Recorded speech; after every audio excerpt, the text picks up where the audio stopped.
그래서 이제 그 중에서 가장 기본적이고 우리가 소위 말하는 맥락 그랬을 때 많이 쓰는 게 물리적인 맥락이에요. 그래서 이 물리적인 맥락은 기본적으로 사람의 판단이 안 들어가고 자동적으로 컬렉트할 수 있는 객관적인 외부에 있는 모든 정보들. 그래서 이 물리적인 맥락, 뭐 구글카 같은 건 대표적인 케이스죠. 이 차가 움직이면서 외부에 있는 여러 가지 도로 사정이라든지 그러한 정보들을 갖다 잡아내고, 걔가 결국은 물리적인 맥락이고, 그 물리적인 맥락에 대해서 우리가 반응을 하죠. 이건 길이 아닌가요? 이쪽은 길이 이쪽으로 가야 되겠다. 이런 식으로요.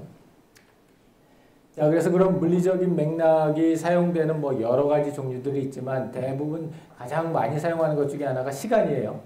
그래서 현재 사용 시간 또는 요일 또는 계절 이런 것들을 갖다가 캐치하는 것.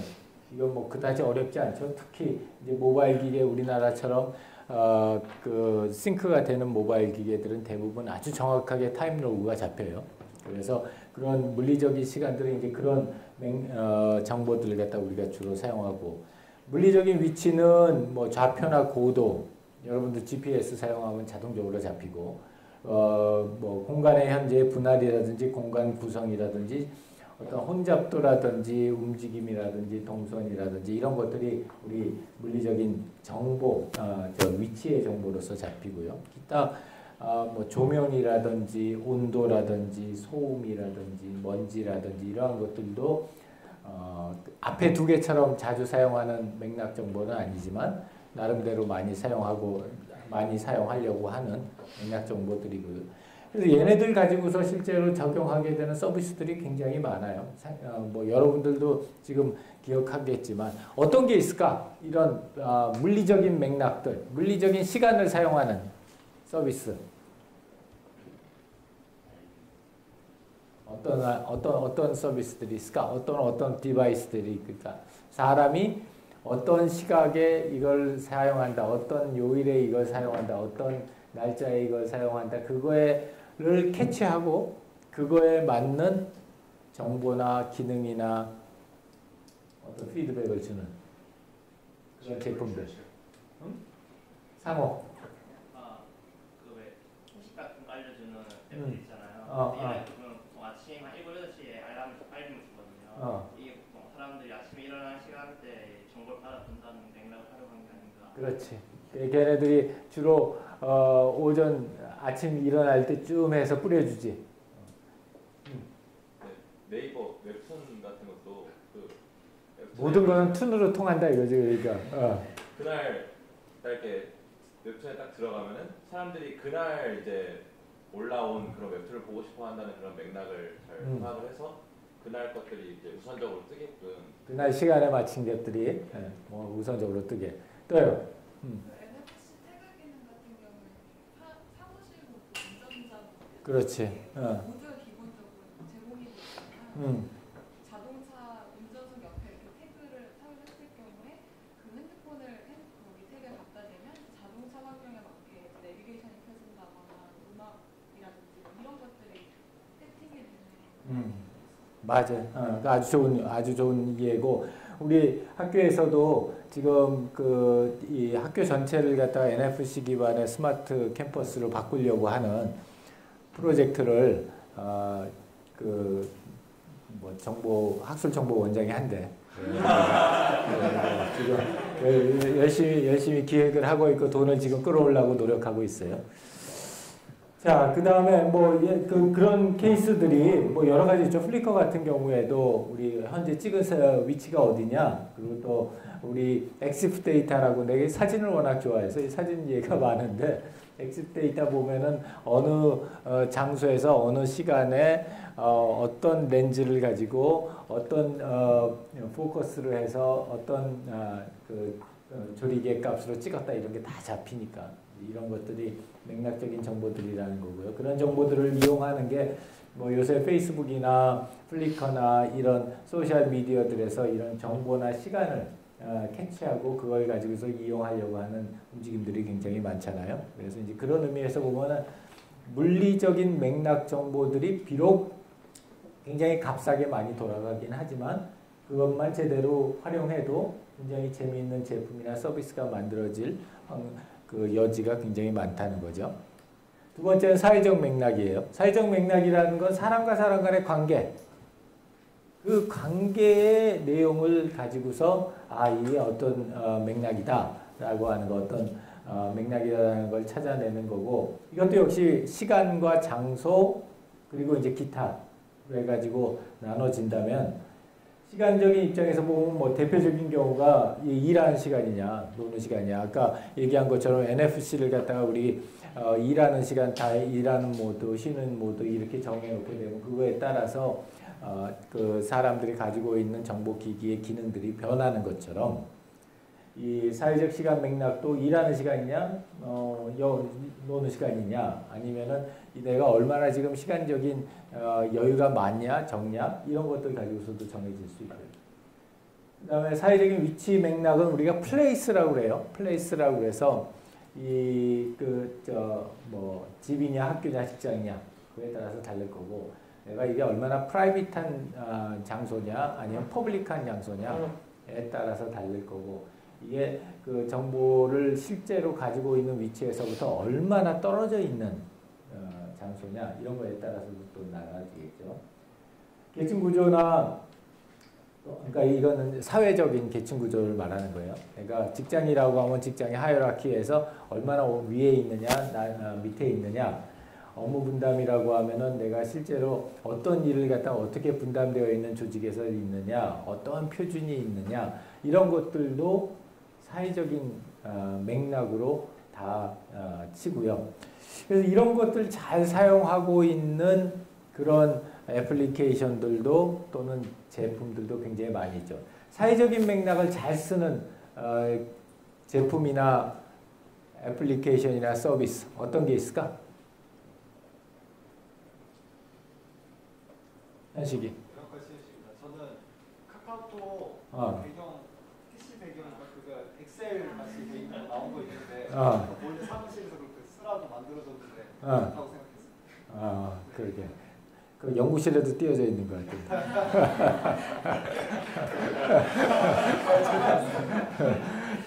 또요. 아주 좋은 예지.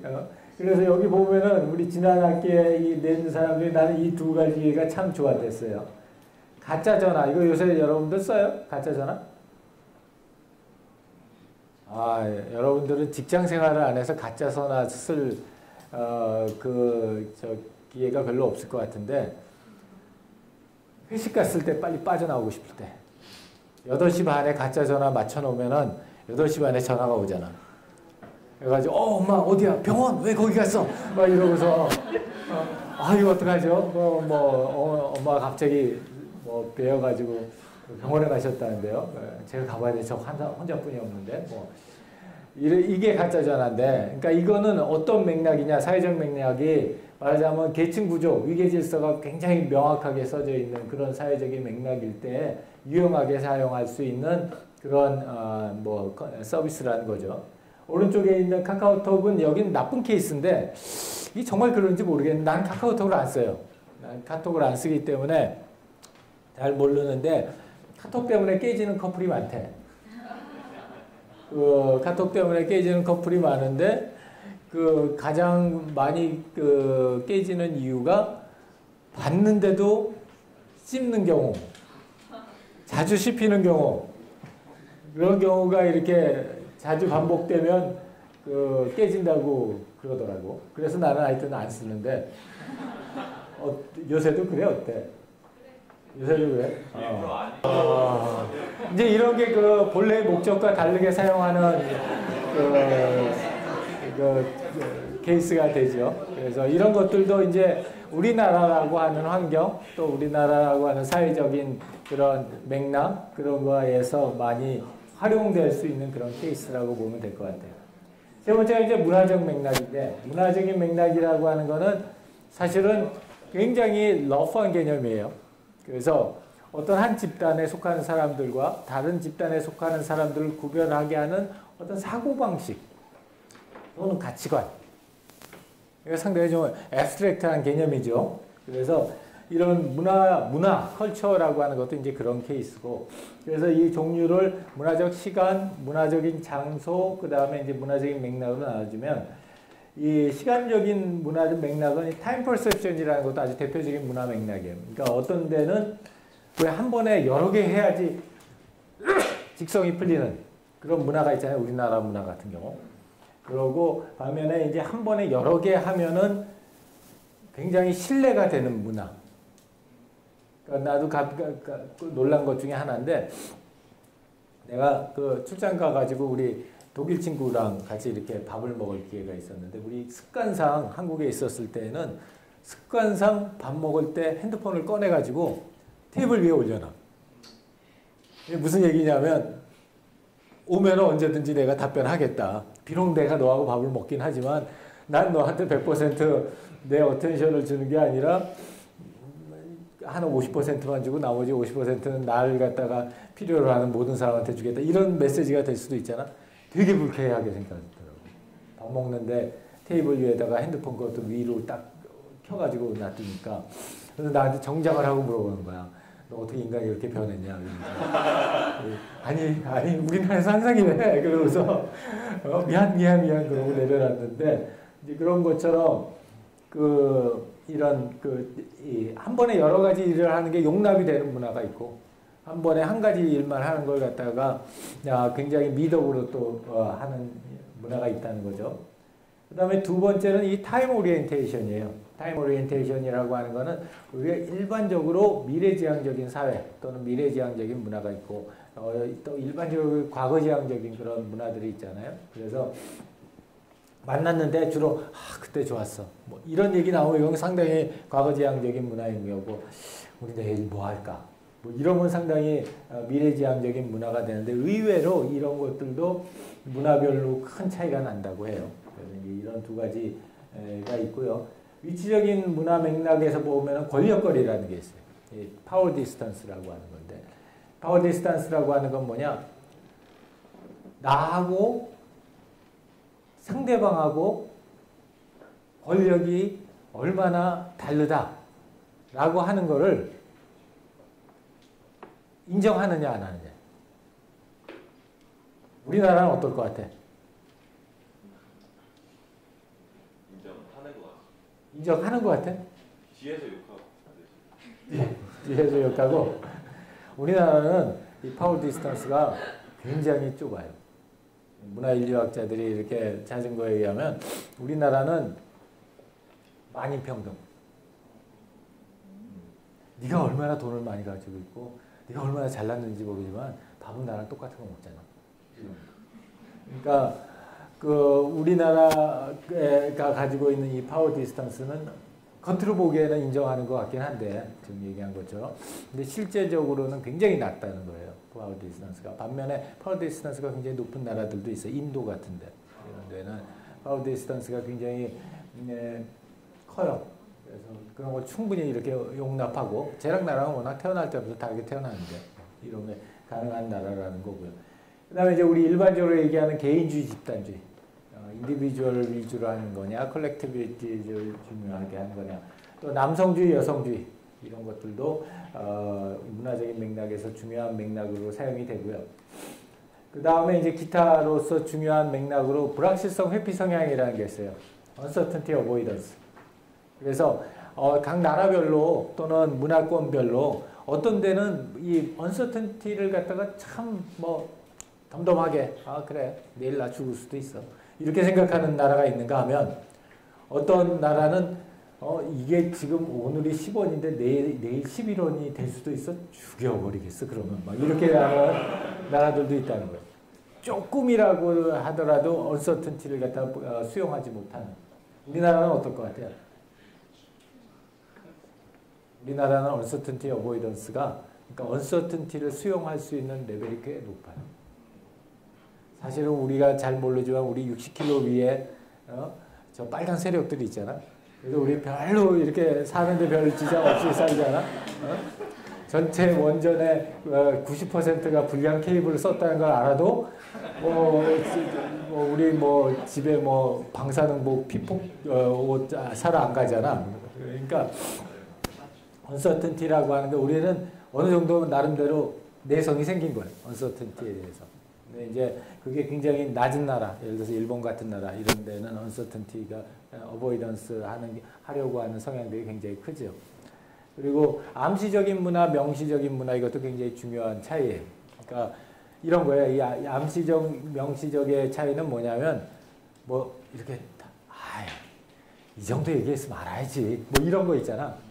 그래서 딱 하면서 아니 이제 더 뭘 얘기해줘. 뭐 내가 벌써 널 바라보는 눈길 속에 모든 게 들어있잖아. 뭐 이러는 거. 그게 묵시적 문화야. 반면에 아니 계약서서부터 쓰고 주고받을 거 명확하게 하고 이게 안 주고받았을 때 내가 뭘 어떻게 해야 되는지를 명확하게 밝혀야지 그때서도 내가 너랑 사귀겠다. 뭐 이렇게 나가면 이게 명시적인 문화가 되는 거예요. 그래서 이 암시적인 문화, 명시적 문화 이런 거 같은 경우에도 기기나 서비스 만드는데 굉장히 중요한 역할들을 해요. 그 다음에 지배적인 성향, 자기가 자기 주변에 있는 어떠한 사물이나 심지어는 사람을 얼마나 컨트롤하려고 드는지. 예를 들어서 우리 집 사람은 굉장히 이 지배적인 성향이 높은 사람이에요. 나 같은 사람은 이 지배적 성향이 거의 없는 사람이에요. 그래서 이 사람들마다 이 지배적인 성향의 그 문화적인 형태가 달라지고 그거에 따라서 기기나 디바이스의 설계가 달라져야 된다라고 하는 주장들도 굉장히 많이 있습니다. 자, 그래서 이런 맥락 분석들도 굉장히 여러 가지 용도에서 문화적인 용도로 쓰이는데 특히 이제 많이들 얘기하는 것 중에 하나가 그 온라인 게임들.